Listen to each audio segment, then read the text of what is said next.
関千恵子さん、当時13歳。女学校の2年生で爆心から 3.4 キロにあった自宅で被爆しました。現在横浜市に住む関さんは8月6日の前日、ひどい下痢をして寝床についていて助かりましたが、爆心地の南 1.1 キロの雑魚場町で建物疎開中に被爆した同級生およそ40人のほとんどが死亡しました。その後新聞記者となった関さんは、原爆の犠牲となった旧友たちを記録した本を2年前出版しました。爆心地から 3.4 キロ離れてますので、私自身のことは特に申し上げることもないわけです。これから私がお話したいのは私の友人たちでございまして、当時広島では8月に入りましてから疎開地の後片付け作業っていう作業をやってまして、広い範囲にわたって疎開地強制疎開させるわけですけど、家を引き倒しまして、それで道とか空き地にするわけですけれども、それを全市的にわたってやっていたわけです。それで女学校中学校、これは今で言うとの学生と違うんですけれども、女学校中学校の高学年の子どもはもう工場動員に行ってましたので、まだ動員に行っていない大体中学校女学校の1年生および2年生の一部が大体疎開地の後片付け作業をやられまして、それでそのぐらいの子どもは広島の場合大量に死んでるわけです。ですから年でいうと大体12歳から14歳ぐらいまでで、引き倒した家の後を片付け、それから今みたいにブルドーザーで全部きれいにしてしまうなんてことできませんので、瓦なら瓦、木なら木、全部きれいに取り除けて、使えるものは全部どっかに運んでてもういっぺん使いで、どうしてもダメなものだけを土にかぶせて道にして、そういった重労働作業を子どもたちが中心になって担っていたわけなんです。その目的は何だったんですか？要するに空襲で家が建て込んでいると非常に危険だからというのがその時の目的と言われまして、そのためには何を置いてもするということで、私たちそういった動員に行ってない子どもはもろんのこと、隣組、今の町内会の班みたいなものですけども、その隣組からも2人ずつ動員出ていましたし、あるいは近在の農村からも動員やられてまして、ですからおそらくその作業のために広島に集まっていた人数はおそらく2万とか3万とか大変な人数です。でそれは会社とかなんかからも動員に生かされていたそうです。でとにかくそれで道を作るって住民の安全ということだったんですけれども、今その道が私どもが作った道が例えば平和大通り 100m 道路になってますし、私の感じですと道節にさせられたというのが非常に強いんですけれども、それで私がお話ししたいのは私どもの広島第二県女の2年西組という私のいたクラスが行ったわけですけれども、その雑魚場町のことなんです。この地点にたくさんの学校が行っていたわけですけれども、私どもの学校ではその2年生の西組1クラスだけが行っていたわけです。それで私のクラスの行っていた39人のうち38名が死に、先生も3人亡くなったわけなんです。ですから私のクラスで1人だけ奇跡的に助かった方があったわけです。それで実は私この話は本当は私のその助かった友達がすべき話だと思ってるんですけれども、彼女は37歳の時に胃がんで亡くなりまして、坂本節子さんっていうその人はこの本に彼女が模様を書いておりますので、私はそれをちょっと読んで、本当ならばこの証言は彼女がすべきだと私は思うわけです。それで彼女に代わって読みたいと思います。でこれは長い文章ですので一部だけ読みますけれども、思えば昭和20年8月6日、この日私たちは命を受けて雑魚場町の疎開跡整理作業に出かけたのでした。連日の酷暑に大地は焼けつくばかりでしたが、私たちは元気いっぱいハイハイの掛け声も勇ましく瓦運びを始めました。ちょうど午前8時ごろ、はるか彼方の空からブルンブルンといううなりを帯びた B29 の爆音が響いてきます。先生の「あら B が B が」の声に私たちが空を見上げると間もなくピカリと強烈な電光を感じました。瞬間目はくらみ、ただもう無我夢中でした。気がついてみると、これはどうしたことでしょう。辺りは真っ暗闇、その中から真っ赤な炎がメラメラと燃え上がり、刻一刻と広がっていきます。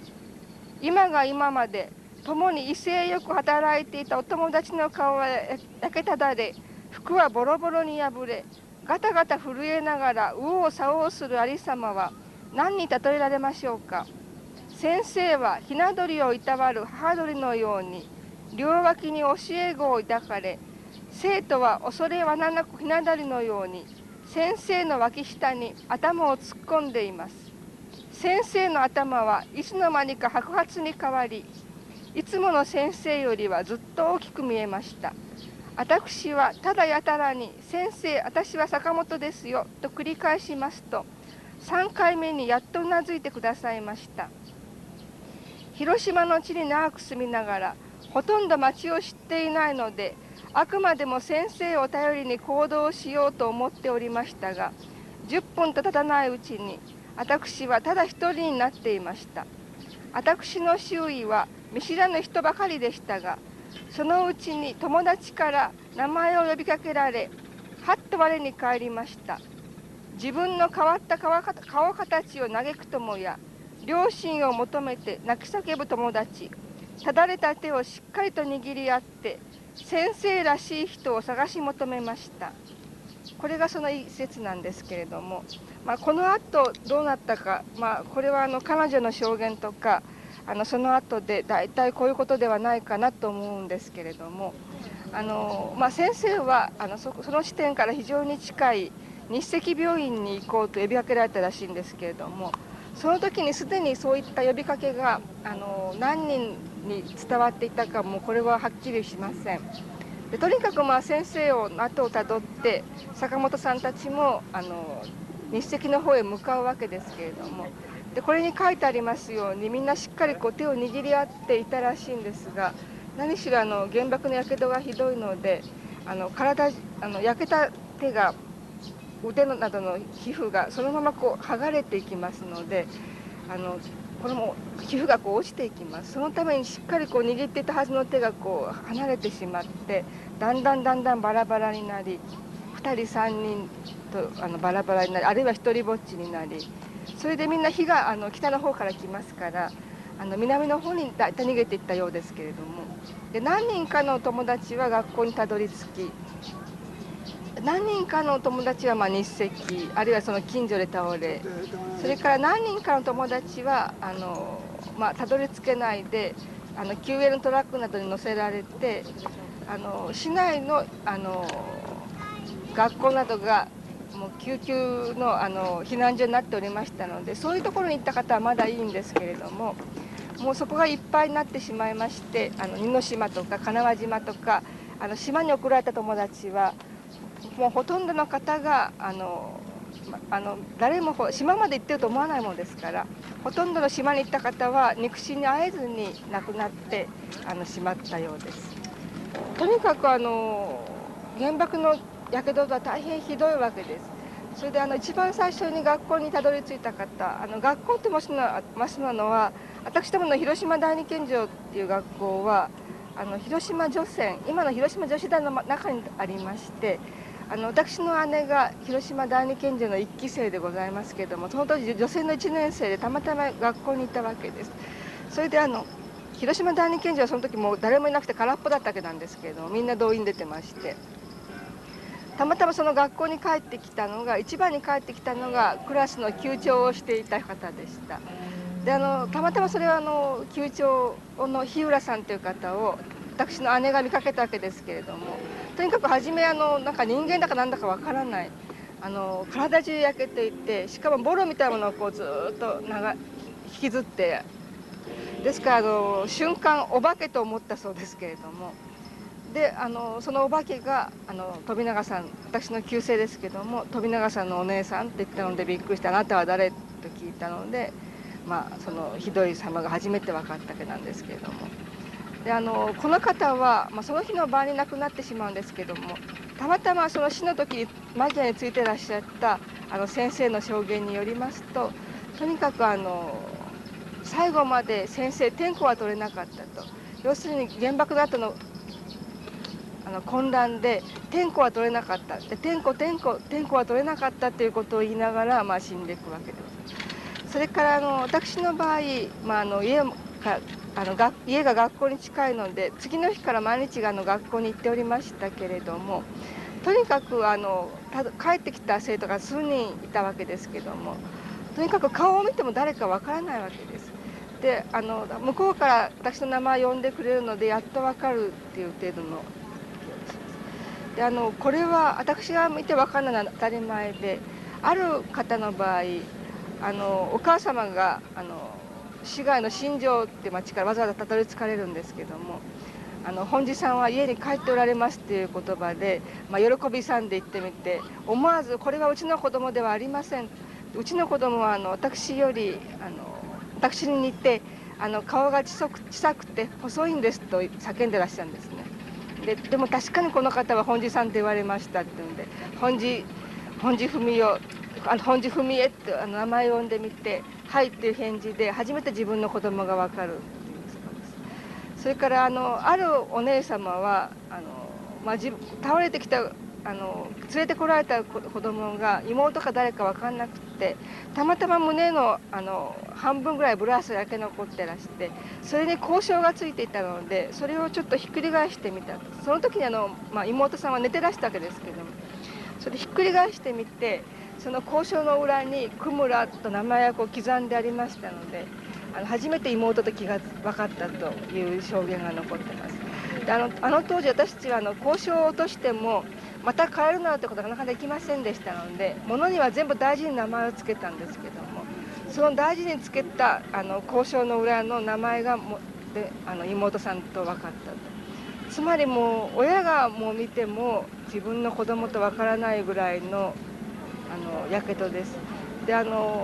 それで顔はこんなに腫れ上がっておりますし、とても自分の子供と分からない。それからとにかく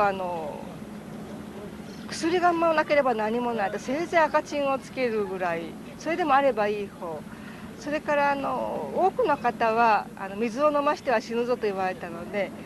水を欲しがる子供に水一滴もやれないで死んでいた。でそういって大変人間とも言えない状態の中で、みんな死んでいったわけですけれども、とにかくこういう際に先生方が一生懸命にとにかく自分のなんていうかもう最後の務めを果たそうと、もう自分の身も顧みられずに一生懸命生徒を助けようとなさった先生のあったということをぜひこれ記録に残しておきたいと思うんです。その若い男の福崎先生がいらした時に、もう先生は日赤の芝生の上で亡くなっていたわけですけれども、その時先生は一人の子供をしっかりと胸に抱え、一人の子供を背中におぶっていらしたわけです。それで胸にいらした方はもう亡くなっていたんですけれども、背中にいた生徒がまだ息があって、福崎先生と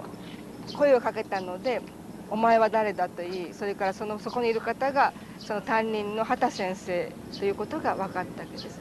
でそれからいろんな証言を集めたところによりますと、先生は本当にもう大変な重傷で、これが書いてあります通り髪もその瞬間に真っ白に変わってしまうというような状態だったわけですけれども、お年がまだ29歳です。でその時の見た方の証言によりますと、先生は自分の方がやけどがひどかったのに一生懸命にその2人の生徒に水を飲ませていらしたということです。それで福崎先生がちょっと先生の遺体を動かそうと腕にちょっと触られますと、この二の腕の肉がポロッと取れたと、触れただけでこう取れたと言ってらっしゃいます。それで福崎先生もこれは1年前に亡くなられたんですけれども、非常にこう証言が嫌だと言ってなかなか言ってくださらなかったんですけども、もうとてもこれは耐えられないありさまだったようです。で後に先生の遺体は学校に運ばれて、私が手助けをしまして焼いたんですけれども、それでこういった先生の姿といいますのは、私どもの学校のその担任の先生だけではなくて、至る所にそういった先生の姿が見られたわけです。ここに一つ和歌がありますので、これもちょっとご紹介しておきたいと思います。教え子を水槽に入れ自らは大いとなりて生きし死のありという短歌ですけれども、要するに暑いしやけどが暑いので、みんなとにかく水槽防火用水に飛び込んでなんとか火を消したりしばらくやけどの痛さを収めたりしたわけですけれども、そういった一生懸命生徒を水槽の中に埋めて火を防ごうと自分がこう大いとなってかぶさってそのまま死んでいらした先生があったと、そういったありさまを短歌に呼ばれたわけですけれども、そういった姿があちこちに見られたわけです。もちろん私たちはお国のためにという思いそう思っていったわけですけれども、とにかく私たちそう小さな子供がそれからああいった作業がなければこんなには死ななかったわけなんですけれども、でじゃあとにかくそれをずっとまた突き詰めていくと何のために戦争が起こったんだろうかと。で私たちは本当に友達たちが戦争を聖戦と信じまして、それからここにもたくさん書いてありますように、ある友達は君が代を歌い、ある友達はよかれんの歌を歌い、ある友達は天皇陛下万歳、それから天皇陛下がいらっしゃるから日本は負けはしないと言って、死んでいってるわけなんですけれども、